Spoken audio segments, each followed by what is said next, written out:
If you're looking for murder, I know a guy who can get it for you wholesale.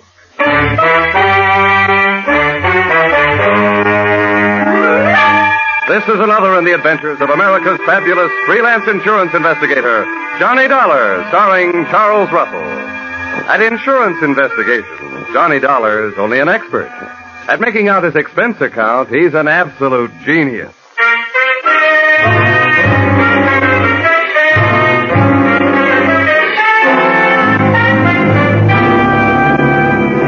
Expense account submitted by Special Investigator Johnny Dollar. To West Coast Underwriters, San Francisco Branch. Attention, Bradford L. Coates, General Manager. The following is an accounting of my expenditures during my investigation of the little man who wasn't all there, or in most cases, there at all, or the unpaid premium payoff. Expense account, item 1. 3 cents postage due on your airmail special delivery letter containing said assignment. I can just hear you dictating it. Take a letter. To Johnny Dollar, you'll find his address in the files. Dear Sir, better make that Dear Dollar. Enclosed find copies of letters received by us from one Mr. James Yarbo, period. This man's wife was insured with our company until recently. One day before her death, her period of grace on an unpaid premium ran out. We canceled her policy in the amount of $20,000. Her husband, Yarbo, first made every effort to collect, then threatened us. Since then, we've received the enclosed series of letters intimating, without confessing, that he's had a hand in the accidental death of at least 12 of our policyholders to date. The police have been working on it, but are getting nowhere. If you are available, please come immediately. Yours very truly, Sophie.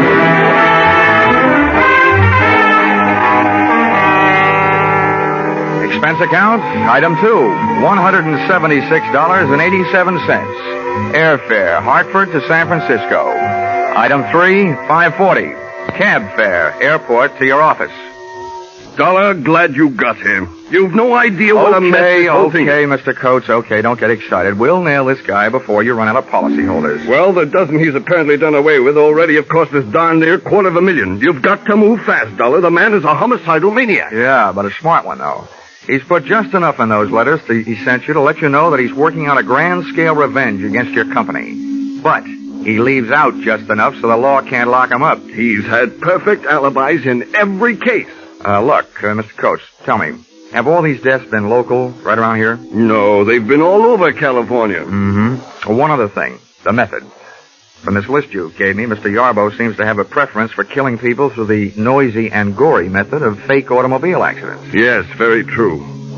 But what about this last one? Airplane crash. That was a $30,000 loss to us. Just think.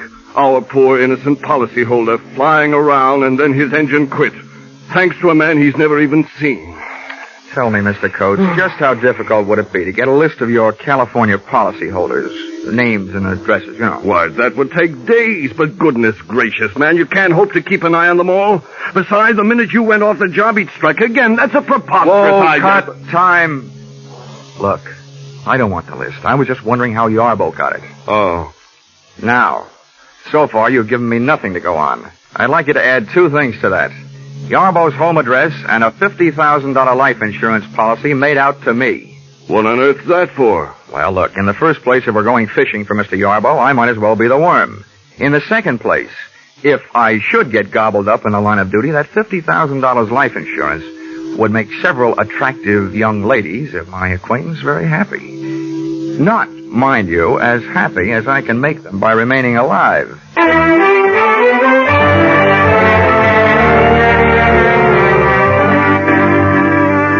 Expense account, item 4, $30. Rental of limousine, complete with chauffeur. I figured if I was riding into trouble, I was riding in style. So I started on a house-to-house survey. You might say, knocking at death's door.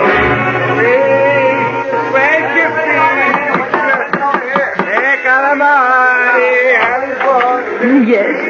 What is it, please? Oh, I'm sorry to bother you, Mrs. Gianelli, but I'm from the insurance company. Oh, yes. It'll only take a moment. One question about your son.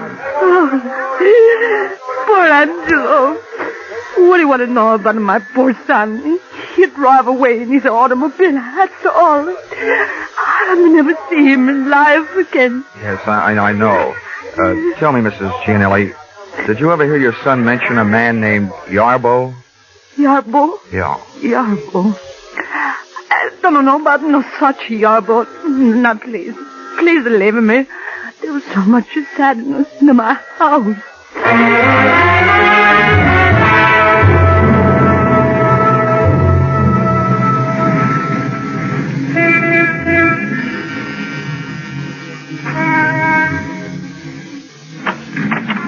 Yes? Mr. Dykes? Yes. I'm sorry to bother you, but I'm from the insurance company. About your son's plane crash. Oh. Thought all those details had been taken care of. Well, just one thing, Mr. Dykes. Did your son ever mention a man named Yarbo? Yarbo? Yeah. That's an unusual name. I'm sure if he had, I would have remembered. Okay, sir. I'm sorry to bother you. And thanks.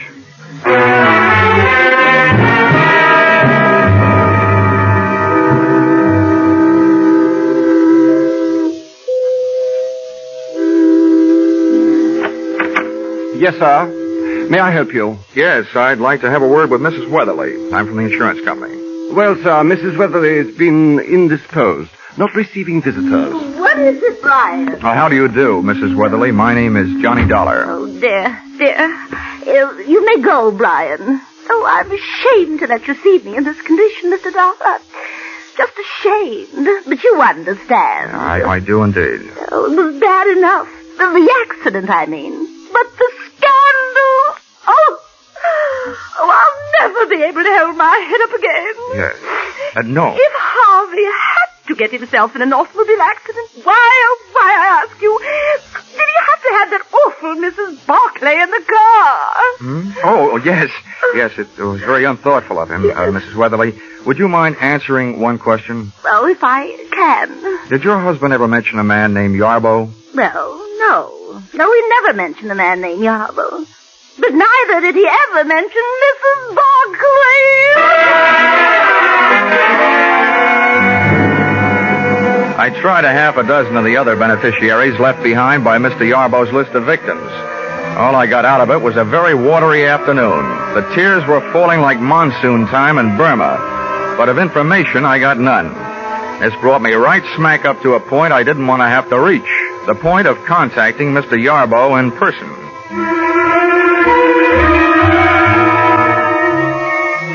At 8:30 that night, I took a plant on Yarbo's house on Lombard Street. At 11:30, I saw the lights go out, as did Yarbo. He was a little guy, stooped over like he was looking for cigarette butts on the sidewalk, needing a haircut, and, true to type, wearing a long black overcoat. But worst of all was the little satchel he was carrying. Items like this always set off a chain reaction in my imagination, and I could just see him on his way to atomizing the Oakland Bay Bridge, thus causing the biggest automobile accident in history. I very cleverly forced my way into the house by breaking a first-floor window, reaching in and opening same. The cyclops eye of my flashlight started picking up information on the subject of Mr. Yarbo immediately. The room I had entered looked like the Hobby Lobby of an English bobby, a crime museum if I ever saw one. On one wall, a gun case. On another, a crime library.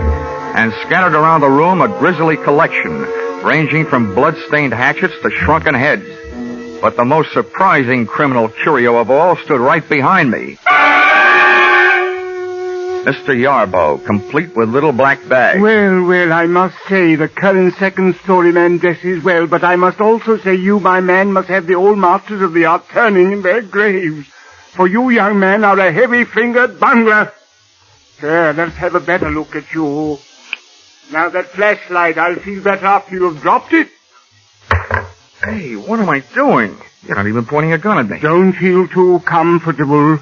You are well covered from many points. A step from you in any direction may detonate any number of explosive devices. Why'd I have to pick this joint to burgle? I feel like a city councilman playing a call in the White House. You seem more the kind of a guy I should be working for instead of on. What's your racket? Racket? Yeah. You were in a racket, my little friend. My pastime is a science. Yes, I take it you are impressed with my collection? Who wouldn't be?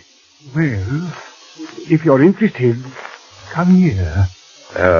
About those booby traps. Oh, yes. Note well the design in the rug. The large roses.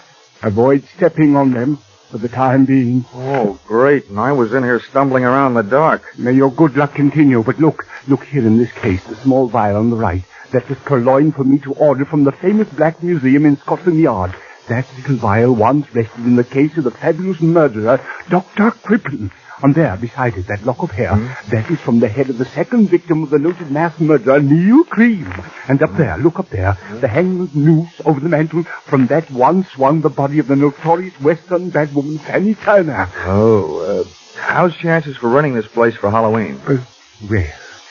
Well, all right then, since you no longer seem interested in playing the part of a bungling burglar, then I assume that I am also free to discontinue my pose as a victim of your disguise, Mr. Johnny Dollar. Oh? Looks like the chips are down and I'm the fish. Yes, and there are a lot of other fish in your sea, Mr. Dollar. Poison eels, that's what you are, the lot of you.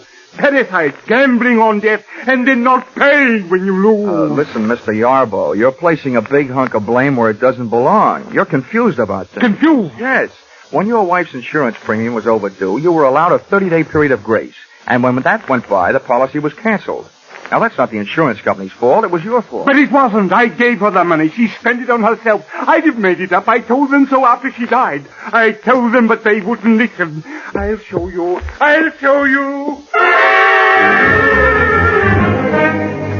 Yarbo looked like he was headed to show me the chopping end of an axe laying on top of a small table. I hit him just as he hit the table. As he hit the floor, I noticed what I was standing on. One of those big red roses in the carpet. It hadn't exploded yet, but that was one flower I wasn't standing around waiting to see bloom.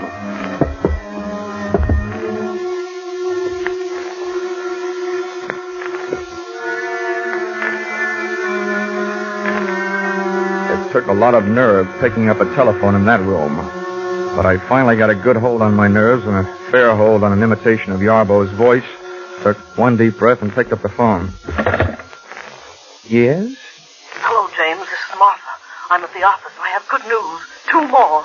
Mr. and Mrs. Granville Morse, killed tonight on the Great Highway, 2 miles south of Seal Rock. 8:45 tonight. Ran into a post, both killed. Insured for a total of $80,000. I gotta go now. Goodbye, James.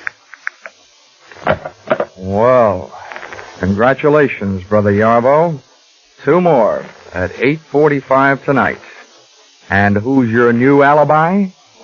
Me.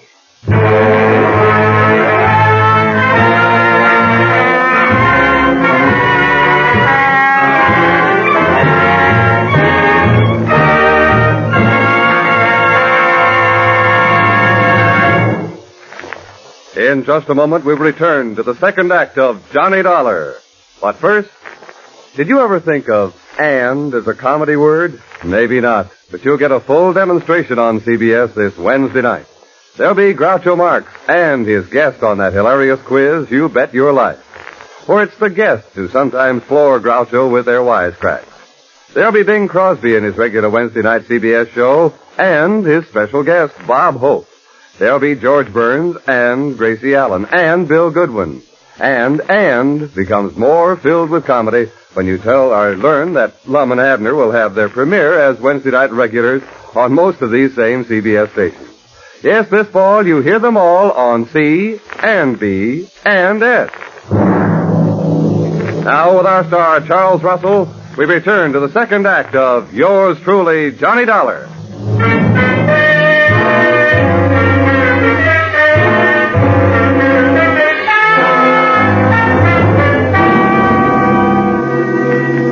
Yarbo might have been lying unconscious on the floor, but in that setting, I was still afraid of him.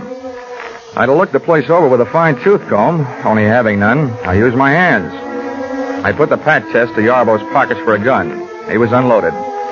Then turned my attention to the little black bag he'd been carrying when I saw him leave the house, and which he still had with him when he returned. I hoped it wasn't booby-trapped. Opened it, and discovered that it was a trap, the type my kind of booby stepped into. Inside the bag was a small radio receiver tuned to something I looked for and found in the room. A small radio transmitter of the type formerly used in army tanks. Through this, Yarbo had heard me enter his little museum of murder and had returned to catch me in the act of prowling the premises. About then, I caught him in the act of coming to. Well, welcome home, Yarbo. Time to get up. I just had a long chat on the phone with Martha. She thought I was you. You think you're very clever, don't you? Martha knows my voice. If she talked to you at all, she didn't tell you anything. Of that I am sure, so save your breath. There is no use your telling me she gave you any information. Oh, no, you got me wrong, pal. I only told you Martha called to let you know I know there is a Martha. I figured it might make you nervous, and nervous men are easy to beat. Other nervous men may be easy to beat, Dollar, but not James Yarbo. The police have tried, and they couldn't prove a thing against me. Now, may I have your permission to get up? Yeah. Maybe the police haven't been able to get anything on you, but I have something. Attempted murder. The hatchet you went for. The pitiful mistake of a pitifully suspicious mind, Dollar. I wasn't reaching for that hatchet on the table. I was trying to show you something in the table drawer. There it is, spilled out on the floor. My wife's insurance policy. The one your unscrupulous thieving superiors refused to pay. The vampires? Here, look at it. All in order. Much of it in fine print. Fine. Just fine. Okay, Yarbo, that did it. Come on, ahead of me. Where are we going? Find some place to lock you up. I was hired to stop you, and until I do, I'm at least going to try and slow you down. Now move.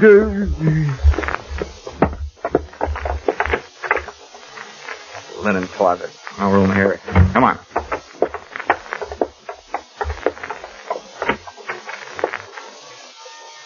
Bathroom. No window. Yeah, this'll do. Go on, get in there. No, not in here. Anywhere but in here. It's a good place. You may get thirsty. No. This is where my wife died. Not in here. No.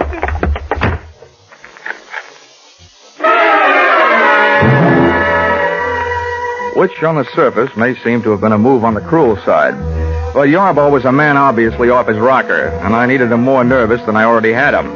Too nervous to attempt killing any more people. Expense account item 5, a nickel, phone call, downtown office, state police. Mr. and Mrs. Granville Morse had indeed crashed to their death on the great highway south of Seal Rock at 8:45, which made the lady with the early telephone news flash Martha, a gal with whom I wanted an early date.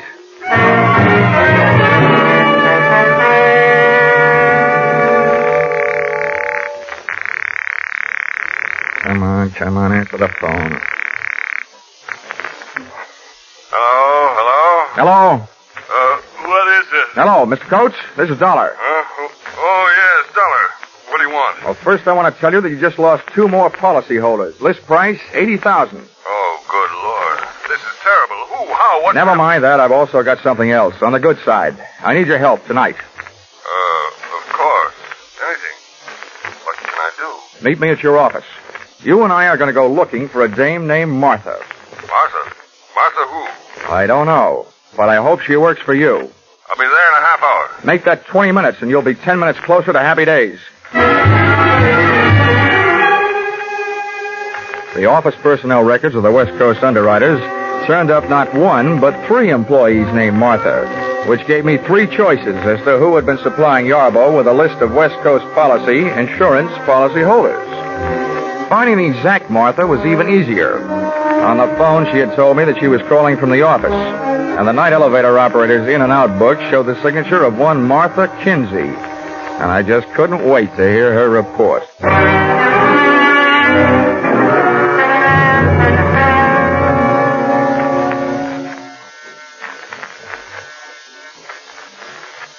Who is it? I've got a message from Mr. Yarbo. Oh, just a minute. Message from James. Oh, what does he want? Well, what he really wants is to get out of the bathroom. That's where I've got him locked up. Who are you? You ought to know who I am. I assume you're the one that told Yarbo he could be expecting a call from an insurance investigator named Dollar. Well, that's me. Well, I don't care. James told me girls give out lists of names all the time. Sell them for mailing lists. 10 cents apiece. May not be ethical, but it's not against the law. James told me, and I believe James. Oh, he's the smartest man I ever knew. He may be the smartest, but he's right in line to be numbered among the deadest. One of these fine mornings, the state is going to give him a cyanide egg for breakfast. What do you mean? You should know. Murder, execution, gas chamber. Well, you can't prove a thing. James told me so, and he knows. Well, he's smart. I hope he's not smart enough to pick a lock with a bath mat. Now, come on, sit down. You and I are going to have a nice, long talk. We are not. I won't say a thing. I don't have to, unless you have a warrant, an indictment, and a court reporter. James told me so. Yeah, I know. He's smart. But no matter what he told you, you're going to tell me a few things. Oh, no, I'm not. Oh, yes, you are. Oh, no, I'm not. Oh, yes, you are.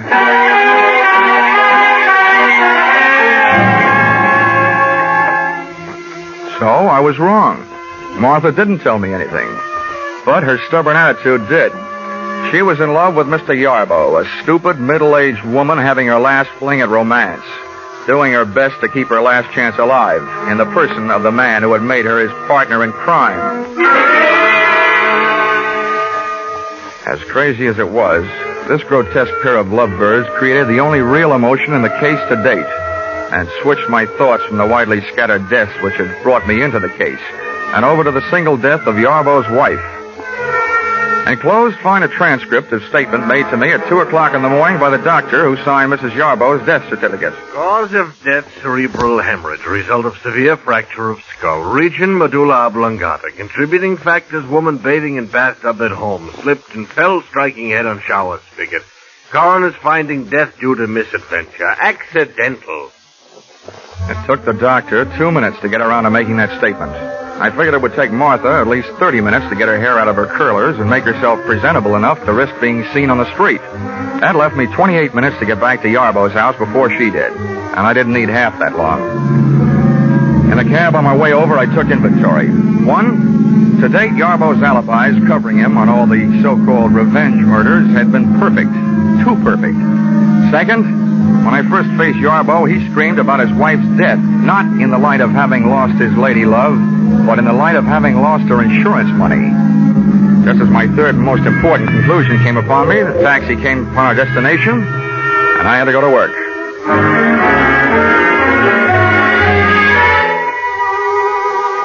Once inside the little horror house on Lombard Street, I got set for a long search. But it turned out to be a short one, and it proved 2 things.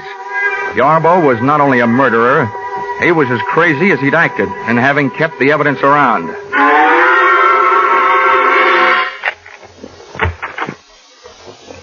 Okay, Yarbo, come on out. Well, I hope you have enjoyed your waste of time, Mr. Dollar, as I've enjoyed my chance for meditation. You saw Martha, I suppose? Yes, I saw Martha. Bless her silent little soul. Yes, I was sure of Martha. She believes in me. You can say that again. Come on out here. Mr. Dollar, I suppose you are aware that this is the 2nd time tonight you have been guilty of breaking and entering.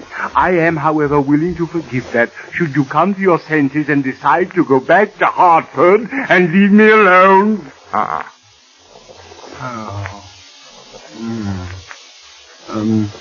Mind treading on the roses in the rug, Mr. Dollar? Sorry, Yarbo. I fell for that gag earlier tonight. People who smile at that joke give me the last laugh. Now, look, Yarbo, I know exactly what you've been up to, and I know why you've done it. But your little war of nerves has got to stop. It will never stop. No one can prove anything against me. I can. I can prove that you haven't done a thing to bring about those accidental deaths you've been taking credit for. Martha has sat down that insurance office and notified you every time there's been an accidental death of a policyholder in this part of the country. Then you've written the company your little letters and gotten your little kicks out of it, right? That's a lie, lie, lie. This is a switch, a guy yelling that loud that he's guilty. You will have to prove it. You will have to prove it. Don't worry, chum. I'm not going to waste a breath proving murders that you didn't commit. But, brother, I'm really going to go to town on the one that you did. Your wife, Mr. Yarbo. That is the most ridiculous statement you have yet made, young man. Look around you. Take note. I have profited by all the mistakes made by the original owners of these bloody souvenirs from Dr. Crippen on down. You see in me the living composite of them all, and I intend to stay that way, alive. I'm afraid you will, but it's going to be inside an upholstered room. And this is what will put you there. Yeah, Mr. Yarbo, you carried your little hobby of crime souvenirs too far when you saved this hunk of pipe and the faucet with which you clubbed your wife to death. She slipped and fell. She was in the tub. I'm sure the police microscopes can give you a strong argument on that one. Now, come on. And let's make it easy on each other, shall we? No, I didn't do it. I didn't do it. Let go. Whoa. Let go of me. You have to prove it. James, what's he doing? Help me, Martha. Help me. Hit him with something. I'd have bet on myself against the two of them if I didn't have to fight while playing hopscotch over those roses in the carpet, about which I still wasn't quite sure. It was touch and go. Martha would try to touch the back of my head with something, and I'd go. Do something, Martha. Do something. I'll fix him. But something Martha tried to do was pick up a heavy-based urn and aim it at me. She missed. It started to roll across the rosy carpet. When Yarbo saw where it was headed, he wrenched himself loose and dove to stop it. I dove the other way. He got there just too late.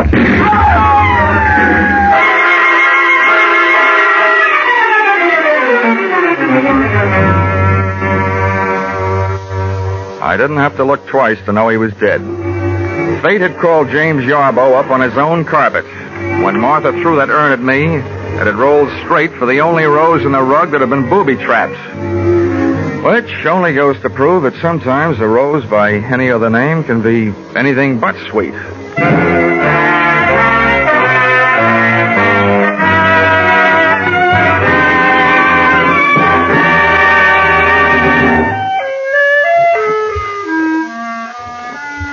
Expense account, item 6, $1.40, 3-month subscription, Love Life magazine. Sent to accessory to murder, Martha Kinsey, Tehachapi State Prison. I figured 3 months was about all she had, the judges and juries in California being rather efficient that way. Expense account, item 7, $6. Dinner and diving for pearls in a barrel of Blue Points at Fisherman's Wharf. Diving for Pearl's earring, which she lost while bending over the barrel trying to see what oysters look like.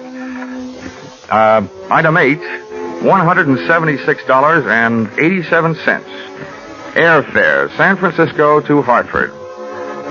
Expense account total, $942.08. Not including defense lawyer fees if you decide to sue me for not being able to add correctly. Signed, yours, truly, Johnny Dollar.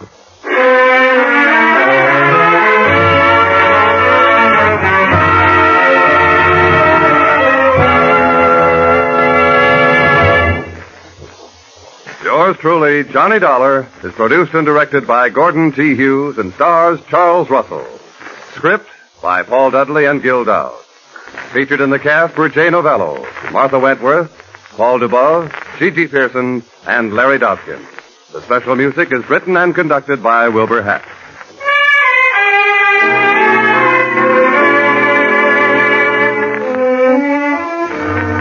Be sure to be with us at this same time next week when another unusual expense account is handed in by Yours truly, Johnny Dollar.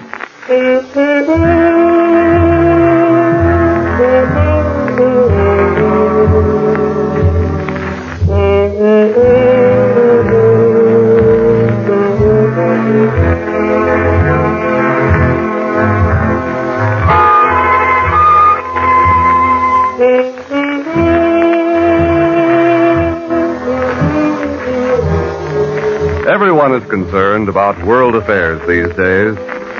If we want world peace, we'll have to have national peace first. In order to keep America's strength and prestige, in order to preserve her freedom, we must do away with group prejudice.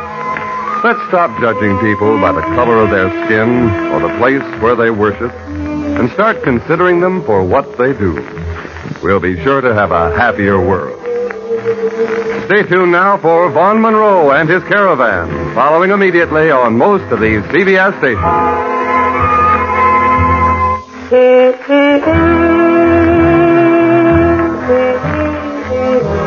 This is CBS, the Columbia Broadcasting System.